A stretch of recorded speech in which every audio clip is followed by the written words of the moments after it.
ஒரு சின்ன ஒரு சவால், ரொம்ப ஒரு இதா சொல்ல, என்னுடைய ஒரு மாத சம்பளத்தை வந்து அதுக்கு நான் பணமா வச்சுக்குவோம். என்ன கேள்வின்னு சொன்னா, ரசூல் ஸல்லல்லாஹு அலைஹி வஸல்லம் அந்த சஹாபாக்கெல்லாம் ஒரு பயணத்துல போறாங்க, கேள்விப்பட்டிருமே ஹதீஸ். பயணத்துல போறப்ப ஒரு தங்குறாங்க, ஊர் மக்கள் விருந்து கொடுக்கல, ஒரு ஆளை தேல் கடிச்சிருது, சூரத்துல் ஃபாத்திஹா ஓதுறாங்க, ஷிஃபா கிடைச்சிருது. சரிங்களா? ரெண்டாவது அதே மாதிரி இது புகாரில வந்து 2276 ஹதீஸா இருக்கு. அடுத்து அகமதுல அபுதாதுல ஒரு ஹதீஸ் வருது, ஹாரிஜா பின் சல்த் அப்படிங்கிறவங்களுடைய சிறிய தந்தை வந்து இரும்பு சங்கிலியால கட்டப்பட்டிருக்காங்க, பைத்தியக்காரனா இருக்காங்க அந்த மனிதர். அப்ப அந்த சஹாபாக்களுடைய உங்களுக்கு ஏதாச்சும் ஒரு வைத்தியம் இருக்கா, முகமதுடைய சமூகத்தார் உங்கள்ட்ட இதுக்கு ஏதாச்சும் வைத்தியம் இருக்கா அப்படின்னு கேட்கறாங்க. வைத்தியம் இருக்கு என் இடத்துல அப்படின்னு சொன்னோன்னா சூரத்துல் ஃபாத்திஹா என்ன செய்யறாங்க, ஓதி வந்து 2 நாள் வீதமா 3 தடவை ஓதி ஊதுறாங்க. ஊதுனோன்னா என்ன ஆயிருதுன்னா ஷிஃபாவே நல்லா ஆயிடுறாரு அவர். அல்லாஹ் இத குர்ஆனுக்கு முரண்டு நீங்க சொல்ல இயலாது. அல்லாஹ் குர்ஆன்ல சொல்றான், "வ நுனஸ்ஸிலு மினல் குர்ஆனி மா ஹுவ ஷிஃபாஉ வ ரஹ்மத்துல் லில் முஃமினீன்." மூமின்களுக்கு இந்த குர்ஆன் எப்படி இருக்கு, ஷிஃபாவாகவும் இருக்கு, ரஹ்மத்தாகவும் இருக்குன்னு சொல்றான். என்னுடைய கேள்வி, உங்களுக்கு என்ன செய்றோம், ஒரு 4-5 தேலை கடிக்க விடுவோம். கடிக்க விட்டு உங்கள மூமினான இறைபக்தியான ஒரு ஆள் என்ன செய்யட்டும், உங்க மேல வந்து ஓதி ஊதட்டும்.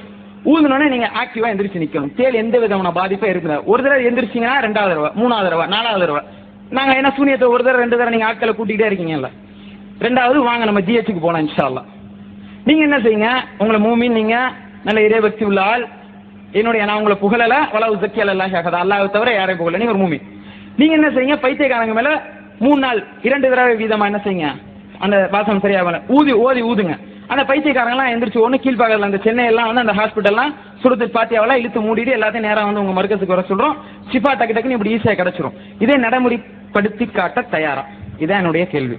நடைமுறைப்படுத்தி காட்ட தயார் என்று சொன்னால் இன்ஷா அல்லாஹ் எங்களுக்கு பள்ளி இருக்கு, வாங்க ஒப்பந்தம் பண்ண. என்னோட ஒரு மாத சம்பளம் இதுக்கான ஒரு விலையா வைக்கணும். அஸ்ஸலாமு அலைக்கும் வரஹ்மத்துல்லாஹி வபரகாத்துஹு. மாச சம்பளம் எவ்வளவு வாங்குறீங்க? அல்லாஹ் கொடுக்கணும், எதை தரேன்னு அதை தரேன் உங்களுக்கு. அந்த சேலஞ்ச் என்னன்னா, அல் ஃபாத்திஹா சூரா ஓதுனா சேல் கடைக்கு அந்த மருந்து இருக்கு அப்படின்னு சொல்லிட்டு ஒரு ஹதீஸ் வருது.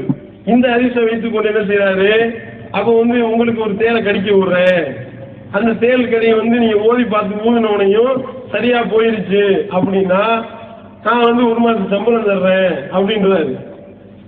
இதை எப்ப நீங்க இதை சொல்லணும், அதாவது ரசூல் ஸல்லல்லாஹு அலைஹி வஸல்லம் அவர்கள் இந்த தேல் கடைக்கு வந்து ஓதி பார்த்தால் கட்டாயம் உங்களுக்கு நிவாரணம் ஏற்பட்டே தீரும் அப்படின்னு சொல்லியிருந்தா இந்த கேள்வியை கேட்கலாம். இந்த மாதிரி வந்து ஓதி பார்த்தா இதுல ஷிஃபா இல்லாமல் இல்லை, கட்டாயம் ஷிஃபா இருக்கு.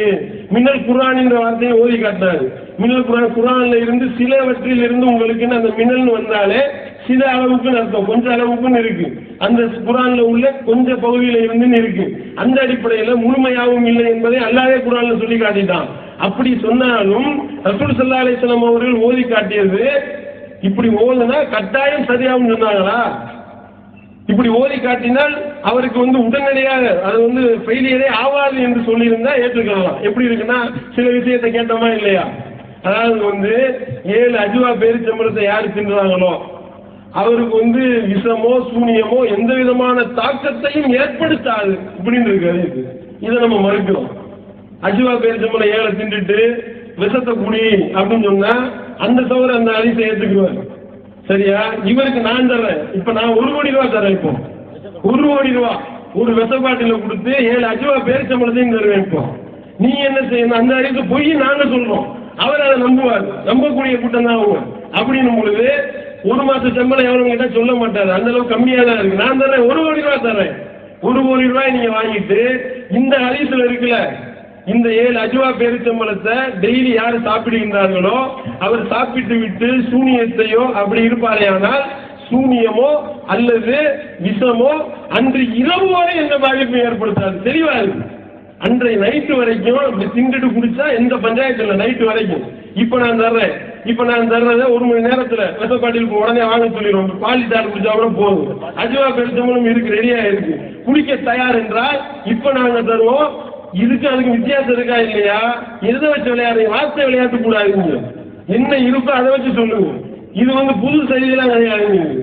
கிறிஸ்தவர்கள் கேட்டு ஆல்ரெடி பதில் சொல்லி ஓடி போயிட்டாங்க. அப்படிப்பட்ட கேள்வி கிறிஸ்தவர்கள் கேட்ட கேள்வியை தான் இவர் வந்து முலாம் குத்தி வேற மாதிரி கேட்கிறாரு. புரியுதா உங்களுக்கு? கிறிஸ்தவர்கள் கேட்ட கேள்வி எங்க இருக்கு, நான் எதுக்கு நான் தரேன் உங்களுக்கு.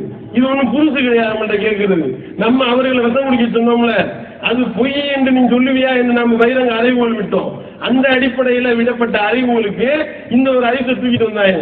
இது எங்க கட்டாயங்கள் எங்க இருக்கின்றது? ஓதி பார்த்தா சிப்பா அல்லாஹ் நாடுனா கொடுப்பான் என்ற அடிப்படையில் உள்ளது. இதுக்கும் சூனியத்துக்கு நீங்க பண்ணக்கூடாது. அல்ல நாட மாட்டான் என்பதற்கு உண்டான அடுக்கடுக்கான ஆதாரங்கள் சொல்லியிருக்கிறோம். இதுதான் இதற்கான பதில். இதை இவருக்கு நம்ம ஒரு அறைகூலா விட்டுருக்கிறோம்.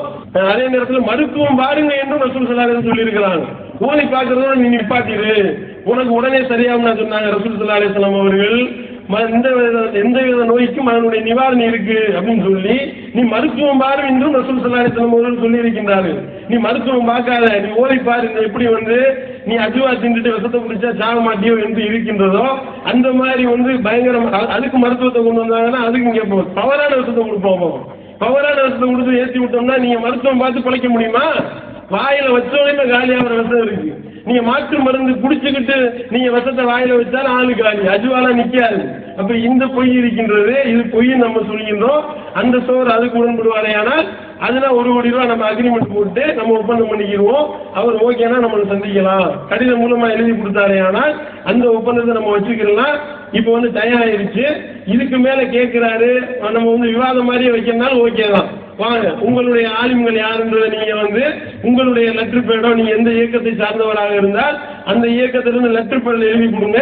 நம்ம முறையா ஒப்பந்தம் போட்டு இவர்கள் பொய்யர்கள் தான் என்பதை அவருடைய முகத்திரையை கிழிக்க நாம தயாராக இருக்கின்றோம் என்பதை சொல்லி நிறைவு செய்வோம். நீங்க ஓகேன்னா கடிதமா கொடுத்தீங்கன்னா நேரடி விவாதம் நடத்திக்கிறோம். சரியா? இப்ப நீங்க மைக்கில கேள்வி கேட்டா நான் பதில் சொல்லிட்டு இருப்பேன். நான் விடிய சொல்லுவேன். மக்கள் உட்காரணும். கை குழந்தைகளோட தூக்கிட்டு உட்கார்ந்து இருக்காங்க. நீங்க 2 மணி நேரம் இருப்பீங்க. அதனால என்ன செய்வோம்னா ஒரு விவாதம் ஒப்பந்தம் போட்டு இன்ஷா அல்லாஹ் நம்ம விவாதம் பண்றோம். சரியா? ஜட்ஜா இது எப்படி ஜட்ஜி எப்படி வைக்க முடியும்? யாரு ஒழுங்கா சொல்லுதா இல்லையா? ஒரு ஜட்ஜை நிப்பாட்டி நீ ஜட்ஜு, நீ கரெக்டா சொல்லு, நீ இதை யாரு முடிவு பண்ணுவா? ஜட்ஜி எப்படி முடிவு பண்ணுவாரு?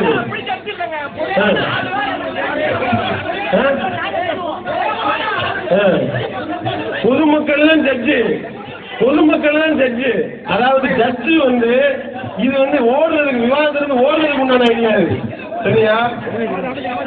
ஆமா, மைக்க போட்டு பேசுவோம் தானே சொல்றோம். மைக்க போட்டு பேசுவோம். நீங்க சரியான நபர்களாக இருந்தால், நீங்கள் சொல்லுவதில் உண்மையாளர்களாக இருந்தால் நேரடி விவாதத்துக்கு தயாரா கேட்கிறோம். தயாரா? தயார்னா கடிதத்தோட வாங்க. சரியா? எப்பயும் விவாதம் பண்ண தயாரா இருக்கும்.